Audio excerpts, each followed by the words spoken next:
वीर सेवा ट्रेडिशन। बस आपको अगर वीर सेवा ट्रेडिशन दिखे तो आंसर बिल्कुल यही लिखना है, पूरा का पूरा आंसर यही लिखना है, ठीक है।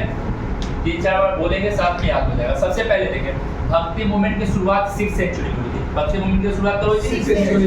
मेनली ये जो है वो बुद्धिज्म और जैनिज्म के अपोज में हुआ। किसके अपोज में हुआ था? और जनरली जो dominance of Brahmins in the society था या जो कास्ट सिस्टम था उसके अपोज में हुआ था कि कास्ट सिस्टम को ब्रेक करते हैं, ब्राह्मणिकल डोमिनेंस को ब्रेक करते हैं, उसी के अपोज में हुआ था ये। उसके अराउंड 6 सेंचुरी बाद, ठीक है, याद रखिएगा। यहाँ पे हम बताते हैं अराउंड अपने पास 12th सेंचुरी में, कब फिर से भक्ति मूवमेंट का एक दूसरा रूप निकल के आता है जिसको हम क्या बोलेंगे? समझे? ये भी भक्ति मूवमेंट का पार्ट है, लेकिन भक्ति मूवमेंट होने के अराउंड 6 सेंचुरी बाद आता है, मतलब 600 साल बाद आता है अराउंड। समझ आ रहा है? ये भी वीर सेवा ट्रेडिशन कौन से मूवमेंट का पार्ट है? भक्ति मूवमेंट का, लेकिन कब आता है? 12th century. कब आएगा ये? 12th century. तो सबसे पहले आप बताइए कि वीर सेवा ट्रेडिशन जब आएगा तो पहला पॉइंट बताइएगा। Veerashaiva tradition was a movement started in 12th century by Basavanna. पहला पॉइंट, वीर सेवा ट्रेडिशन की शुरुआत कब हुई? 12th सेंचुरी में। किसने किया? बासवन्ना ने। बासवन्ना जो जनरली कर्नाटक के चालुक्य डायनेस्टी के कोर्ट में मिनिस्टर था, ठीक है। He was a minister in the court of Chalukya dynasty. यहाँ से लिखेगा ये वीर सेवा ट्रेडिशन की शुरुआत 12th सेंचुरी में हुई। वीर सेवा ट्रेडिशन की शुरुआत 12th सेंचुरी में हुई। किसने किया था? बासवन्ना ने किया था।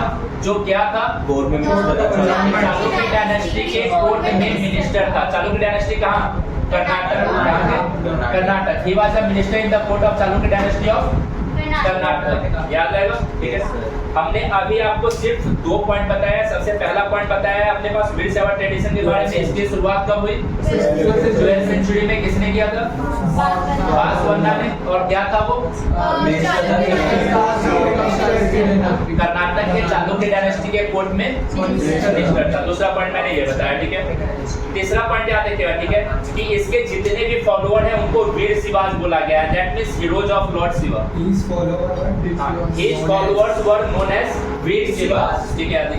इनके फॉलोअर को क्या बोले हम? वीर शिवाज। वीर शिवाज का मतलब क्या होता है अपने पास? वीर शिवाज का मतलब हीरोज ऑफ लॉर्ड शिवा, ठीक है।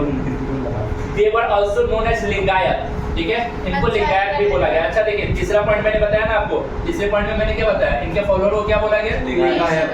भाई इनके फॉलोअर्स को क्या बोला गया? वीर शिवा। उसका मतलब क्या होता है? हीरोज ऑफ लॉर्ड शिवा, ठीक है। चौथा पॉइंट बताइएगा, ठीक है, कि इनको और अलग नाम से भी जाना जाता है। They were also known as Lingayat. Lingayat का मतलब होता है वियरर ऑफ लिंगा, ठीक है। ये लोग लिंग पहनते थे, समझिए, ठीक है। वो जो शिवलिंग है ना, ठीक है, उसको एक सिल्वर के केस में रख के, ठीक है, सिल्वर के केस में रख के अपने पास लेफ्ट शोल्डर के ऊपर बांध के पहनते थे। इसलिए इसको लिंगायत भी बोला गया। हाँ, एकदम छोटा सा अपने पास शिवलिंग, ताबीज टाइप का शिवलिंग, छोटा सा, वो चांदी के बक्से में डाल के, ठीक है, और लेफ्ट शोल्डर पे वो क्या करते हैं? बांधते थे। इसलिए इनको लिंगायत भी बोला गया। समझ आया? Yes. They were also known as Lingayat. Lingayat का मतलब क्या हो गया? Bearer of लिंगा, ठीक है। They worship the Shiva in his manifestation as लिंगा, ठीक है। ये भगवान शिव की पूजा उनके लिंग के रूप में करते थे। समझ आया? भगवान शिव की पूजा किस रूप में कर रहे हैं? शिवलिंग के रूप में। भगवान शिव की पूजा किस रूप में कर रहे हैं? शिवलिंग के रूप में, ठीक है। कि they worship the Shiva in they worship Lord Shiva in his manifestation as linga. They wear a small linga in a silver case on loop strung over the left shoulder. ये लोग एक सिल्वर केस में एक शिवलिंग को रख के अपने left shoulder के ऊपर पहनते थे, ठीक है। लेफ्ट शोल्डर के ऊपर, हाँ, लेफ्ट शोल्डर के ऊपर। तो अभी बताइए, अभी मैंने अभी स्टार्टिंग का जो 4 पॉइंट बताया, सबसे पहला पॉइंट मैंने क्या बताया? और बासवन्ना ने शुरू किया था, जो क्या था? चालुक्य डायनेस्टी, ठीक है। अच्छा, उसके बाद बताइए हमने अगला क्या बताया? इनके फॉलोअर्स को क्या बोला गया? वीर शिवाज। वीर शिवाज का मतलब क्या होता है? अच्छा, इनको एक और नाम से जाना गया, लिंगायत। लिंगायत का मतलब क्या होता है? वियरर ऑफ लिंगा, ठीक है। याद रखिए, ये भगवान शिव की कौन से रूप की पूजा करते हैं? लिंग की पूजा करते हैं, ठीक है। याद रखिए, ये लोग साथ में क्या करते हैं? अपने एक छोटे लिंग को सिल्वर केस में डाल के अपने लेफ्ट शोल्डर के ऊपर जो है वो पहनते हैं। इसीलिए इनको क्या बोला गया? लिंगायत। समझ आया? उसके बाद आगे बताइएगा, ठीक है। यहाँ पे बिलीफ ऑफ वीर शिवाज, ठीक है। इनका विश्वास क्या है? इनकी मान्यता क्या है? इनका बिलीफ क्या है? सबसे पहला बिलीफ बताइएगा इसमें, ठीक है। Lingayat believe that on the death of devotee will united with Shiva and will never return to this world. तो ये कभी भी जो है वो दूसरी दुनिया की बात नहीं करते। ये मानते हैं कि मरने के बाद जो अपने पास डिवोटी है वो डायरेक्टली भगवान शिव से क्या हो जाता है, कनेक्ट हो जाता है। मरने के बाद जो डिवोटी है वो डायरेक्टली भगवान शिव से कनेक्ट हो जाता है, दोबारा कभी इस वर्ल्ड में वापस नहीं आता है, ठीक है। दूसरा बिलीफ याद रखिएगा, they do not practice funeral rites such as cremation. ये लोग कभी भी जो है वो कुछ धार्मिक अनुष्ठान जो कर्मकांड होता है ना वो फॉलो नहीं करते हैं, सीधा मरने के बाद लोगों को दफना देते हैं, ठीक है। सर पर हिंदू हाँ, तो हम भी वही बता रहे हैं कि ये जो है ना वो मानते थे कि ये जनरली ब्राह्मणिकल आइडियोलॉजी का अपोज कर रहे हैं एक तरीके से, समझिए, ठीक है। तो हम आपको ये बता रहे हैं कि ये लोग कोई भी फ्यूनरी राइट्स परफॉर्म नहीं करते थे। फ्यूनरी राइट्स समझिए ना, कोई भी धार्मिक कर्मकांड ये फॉलो नहीं करते थे, ठीक है। दे बरी द डेड, ठीक है, याद रखिए। ये लोग क्या करते थे, दफना देते थे। जो डेड होता था उसको सीधा क्या करते थे, दफना देते, ठीक है। उसके बाद तीसरा पॉइंट याद रखिए, they challenges the idea of caste and pollution, ठीक है। हमारे सोसाइटी में जो अपने पास आइडिया ऑफ कास्ट था और जो पॉल्यूशन का कॉन्सेप्ट था ना, लोअर क्लास को पॉल्यूटेड माना जाता था ना, उनको देखना भी क्या माना जाता था, पाप माना जाता था। तो उसको इन लोगों ने क्या किया, चैलेंज किया, ठीक है, याद रखिए। उसके बाद अगला पॉइंट याद रखिए, they question on the theory of rebirth, ठीक है। इन्होंने जो है पुनर्जन्म के ऊपर क्या किया, क्वेश्चंस किया, आवाज उठाया। They encourage post puberty marriage and remarriage of widow. इन्होंने जो है वो शादी जो है एक अपने पास पुबर्टी एज के बाद होनी चाहिए, इसके ऊपर फोकस किया। साथ में विडो रीमैरिज को बढ़ावा दिया, विधवाओं का फिर से शादी हो, ठीक है, उसको बढ़ावा दिया। मतलब सती का अपोज, सती का सिस्टम आया था क्या, ठीक है, समझ रहे हैं। इन्होंने किसको सपोर्ट किया था, पोस्ट पुबर्टी मैरिज, ठीक है, याद रखिए। और साथ में अपने पास विडो रीमैरिज, इसको जो है इन लोगों ने क्या किया, सपोर्ट किया, ठीक है। अच्छा, उसके बाद याद रखिए, इनके कंपोजिशन को वचनाज बोला गया, वचन, समझिएगा। इनके कंपोजिशन को क्या बोला गया, वचनाज। इनके कंपोजिशन को क्या बोला गया, वचनाज। मेनली जो है याद रखिएगा कि ये कौन से वचनाज, आज हमारे पास जितना भी इनके बारे में जानकारी है, आज हमारे पास जितना भी जानकारी है वो किससे है, इनके बारे में, वचनाज से। जो जनरली कौन से लैंग्वेज में कंपोज किया गया, कन्नड़ लैंग्वेज में कंपोज किया गया, उन महिला या पुरुष के द्वारा जिन्होंने 12th सेंचुरी में इस मूवमेंट को ज्वाइन किया था, समझे। जिन्होंने 12th सेंचुरी में इस मूवमेंट को ज्वाइन किया था उनके द्वारा ये कंपोजिशन इनका किया गया है, वचनाज, और उसी से हमें इनके बारे में जानकारी मिलती है।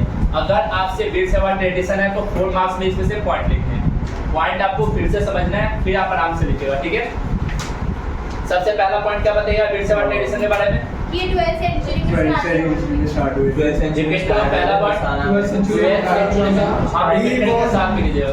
पहला 12th सेंचुरी में शुरू किया गया था बासवन्ना के दौरान, बोलिए पहला पॉइंट। दूसरा पॉइंट बताइए, बासवन्ना जो है कर्नाटक, बासवन्ना जो है कर्नाटक के चालुक्य डायनेस्टी के कोर्ट में मिनिस्टर था। तीसरा पॉइंट बताइए, इसके फॉलोअर को वीर शिवाज बोला गया है, जिसका मतलब हीरोज ऑफ शिवा होता है। इसके फॉलोअर्स चौथा पॉइंट बताइए कि इनको लिंगायत के नाम से भी जाना जाता है, ठीक है, मतलब वियर ऑफ लिंगा। इनको किस नाम से जाना जाता है, लिंगायत। लिंगायत का मतलब क्या होता है, वियर ऑफ लिंगा, ठीक है। मतलब ये भगवान शिव के कौन से रूप की पूजा कर रहे हैं, शिवलिंग की पूजा कर रहे हैं, ठीक है। उसके बाद याद रखिए, ये लोग क्या करते हैं, चांदी के बक्से में शिवलिंग को रख के, छोटा सा शिवलिंग रख के वो लोग लेफ्ट शोल्डर पे पहनते थे, ठीक है। हाँ, तभी तो उसको बांधते हैं ना, जो ताबीज भी आज हम लोग यूज करते हैं, पहले उसकी पूजा करते हैं, फिर उसके ताबीज जाके बांधते हैं, ठीक है। तो ये पॉइंट याद रखिएगा। उसके बाद याद रखिएगा कि इनका जो है बिलीफ एकदम सिंपल सा था। पहला बिलीफ इनके बारे में बताइएगा कि ये मानते थे मरने के बाद डिवोटी डायरेक्टली लॉर्ड शिव से मर्ज हो जाता है, दोबारा इस दुनिया में कभी वापस नहीं आते। मतलब ये रीबर्थ के ऊपर क्वेश्चन कर रहे हैं ना, ये रीबर्थ को नहीं मानते, रीबर्थ को ये नहीं मानते। इनका सिंपल सा बिलीफ है, मरने के बाद डिवोटी डायरेक्टली लॉर्ड शिव से कनेक्ट हो जाता है, दोबारा इस दुनिया में कभी वापस नहीं आता है। इसलिए कभी ये फ्यूनरी राइट्स परफॉर्म नहीं करते हैं, कभी भी धार्मिक कर्मकांड परफॉर्म नहीं करते हैं। मरने के बाद सिंपली दे बरी द डेड, ठीक है, याद रखिए। मरने के बाद ये उस दफना देते हैं, क्या करते हैं वो, दफना देते हैं, ठीक है, याद रखिए। ये challenges the idea of caste and pollution, ठीक है। ये जो हमारे समाज में जो जाति व्यवस्था बनाई गई थी, या जो कॉन्सेप्ट ऑफ पॉल्यूशन था, जो लोअर क्लास को पॉल्यूशन के रूप में देखा जाता था, पॉल्यूटेड माना जाता था, उसको ये लोग क्या करते हैं, चैलेंज करते हैं, ठीक है। दे क्वेश्चन द रीबर्थ ऑफ या थियरी ऑफ रीबर्थ, ठीक है, ये रीबर्थ की थियरी के ऊपर क्या करते हैं, क्वेश्चन करते हैं। दे इनकरेज कौन कौन सा चीज, पोस्ट पुबर्टी मैरिज और रीमैरिज ऑफ विडो, इसको ही इनकरेज करते हैं। उसके अलावा याद लिखा है इनके कंपोजिशन को क्या बोला गया, वचनाज बोला गया। आज हमारे पास जितनी भी जानकारी है वीर सहवाज के बारे में वो कहाँ से है, वचनाज से। वचनाज किनके द्वारा, कौन से लैंग्वेज में कंपोज किया गया, कन्नड़। किनके द्वारा कंपोज किया गया, वुमेन और मेन के द्वारा, जो इस मूवमेंट को ज्वाइन किए थे, ठीक है। तो समझ आया, ये बड़ा इंपॉर्टेंट क्वेश्चन है, ये आएगा 4 मार्क्स में, ठीक है। ये 8 पॉइंट्स है, आप इसमें से कोई भी 6-7 पॉइंट आराम से आप याद कर सकते हैं, लिख सकते हैं, आपको नंबर मिलेगा। सबसे नीचे वाला ठीक है, उसके बाद हम आपको ये बात बताएंगे, ठीक है। अब हम बताएंगे यहाँ से कौन सा, हाँ, भक्ति मूवमेंट क्या नॉर्थ इंडिया में फैला या नहीं फैला, ठीक है। बस समझ आया, समझ आया आपको, नहीं फैला पक्का।